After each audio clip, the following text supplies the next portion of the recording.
ఒక వ్యక్తి ప్రభువుని నమ్మి ముందుకెళ్తా ఉంటే ఆ వ్యక్తి విషయంలో ఆయన పంచాల్సిన ప్రేమనంతా పంచుతాడు ఆయన. హల్లెలూయా. ఆయన ఇవ్వాల్సిన ఆశీర్వాదం అంతా ఇచ్చేస్తాడు ఆయన. ఆయన ఎట్టి విధంగా దీవించాలో అట్టి విధంగా దీవిస్తాడు ఆయన. ఆయన ఎప్పుడు కూడా ఒక వ్యక్తిని విడిచిపెట్టడు. హల్లెలూయా.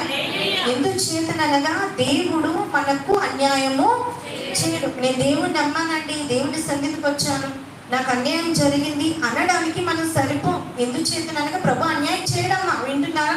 ప్రభు అన్యాయం చేయడు. ఏ విషయంలోనైనా దేవుడు న్యాయం చేస్తాడు.